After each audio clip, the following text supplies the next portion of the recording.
এই মুহূর্তে অবস্থান করছি এভার কেয়ার হাসপাতালের সামনের যে রাস্তা আছে এখানে, এবং আমাদের গণমাধ্যম কর্মী সহ সাধারণ মানুষ, বিএনপি নেতা কর্মীরা সকলের যেই মূল আগ্রহের জায়গা সেইটি বেগম জিয়ার স্বাস্থ্যের সবশেষ পরিস্থিতি আসলে কি।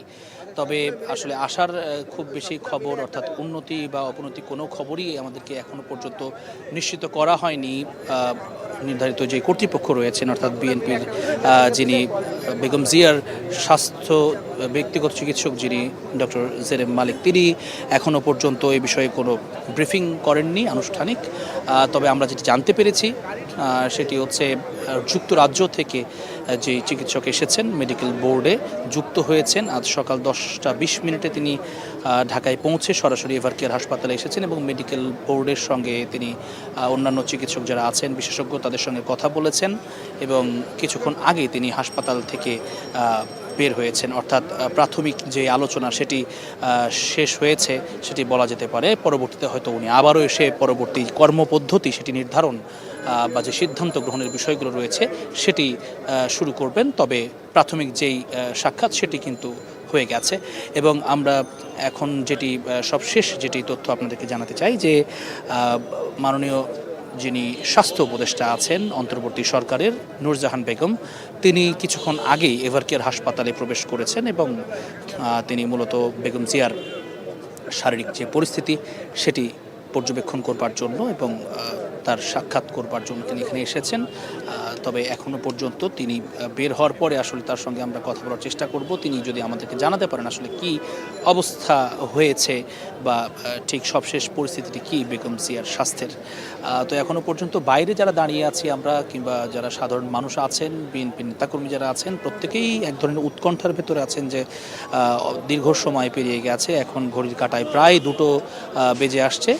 তবে সকাল থেকে এখনও পর্যন্ত নতুন কোনো আপডেট স্বাস্থ্যের ব্যাপারে সেটি কিন্তু জানানো হয়নি আনুষ্ঠানিকভাবে বিএনপির পক্ষ থেকে, কিংবা কোনোভাবে আমরা আসলে সেটি জানতে পারিনি। তবে সবশেষ যেই তথ্যটি আমাদের ছিল যে গতকাল রাতেও যে ধরনের এক ধরনের অবস্থায় ছিলেন, অর্থাৎ শঙ্কামুক্ত এখনও নন বা সে অর্থে স্থিতিশীল তার অবস্থা নয়, সেটি বিদ্যমান রয়েছে। তবে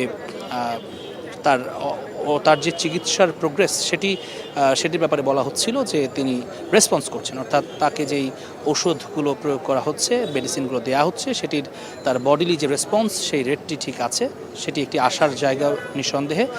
তবে এখনও তিনি পুরোপুরি শঙ্কামুক্ত নন বা স্থিতিশীল নন, অর্থাৎ বিদেশে তাকে যে চিকিৎসার জন্য নিয়ে যাওয়া হবে কি হবে না সেটি তার স্থিতিশীলতার উপর নির্ভর করছে। একই সঙ্গে তার স্থিতিশীলতার উপর নির্ভর করছে তার যিনি পুত্র এবং বিএনপির অ্যাক্টিং চেয়ারম্যান, ভারপ্রাপ্ত চেয়ারম্যান জনাব তারেক রহমান, তিনি দেশে আসবেন কিভাবে বা কখন আসবেন, তার আশাটাও কিন্তু নির্ভর করছে এই স্বাস্থ্যের স্থিতিশীলতার উপরে।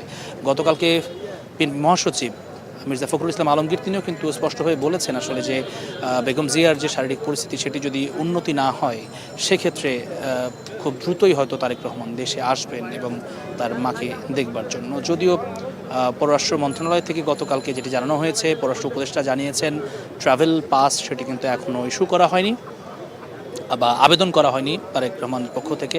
সেই জায়গা থেকে ধারণা করা হচ্ছে আসলে তার পাসপোর্টের যে বিষয়টি, আমরা এর আগেও শুনেছি যে পাসপোর্টের ব্যাপারে পররাষ্ট্র উপদেষ্টার পক্ষ থেকে কোনো কিছু জানানো হয়নি, তার পাসপোর্ট আছে কি না বা সেটি থাকলেও মেয়াদ উত্তীর্ণ হয়েছে কবে, সেগুলো নানা ধরনের আলোচনা রয়েছে। তবে সবচেয়ে যৌক্তিক যে বিষয়টি, ইসির পক্ষ থেকে জানানো হয়েছে ভোটার তালিকায় তার নাম নেই, তবে ভোটার তালিকায় যুক্ত হওয়ার সম্ভাবনা সেটি সুযোগ রয়েছে এবং তার যে ভোটিং আইডি কার্ড বা এনআইডি জাতীয় পরিচয়পত্র সেটি না হলে কিন্তু আপনি জানেন যে পাসপোর্ট সেটি করা সম্ভব নয়। সুতরাং আসলে এই সমীকরণ মেলাতে গেলে আমরা আসলে দেখতে পাচ্ছি যে তার পাসপোর্টটি আসলে না থাকার সম্ভাবনাই খুবই বেশি এবং সেক্ষেত্রেই ট্রাভেল পাসের ব্যাপারটি আসে, কেননা একটি দেশ থেকে যখন ট্রাভেল করতে হয় পাসপোর্ট ছাড়া নিজের দেশে আসবার ক্ষেত্রে ওয়ান টাইম যে ট্রাভেল পাসটা ইস্যু করা হয় সেটির প্রসঙ্গে কিন্তু পররাষ্ট্র উপদেষ্টা বিগত 2 দিন থেকেই বলেছেন। তবে সেটির জন্য আবেদন করতে হবে তারেক রহমানকে, সেটি কিন্তু তিনি গতকাল পর্যন্ত করেননি। আজকে এখন কি সবশেষ খবর সেটি হয়তো আমরা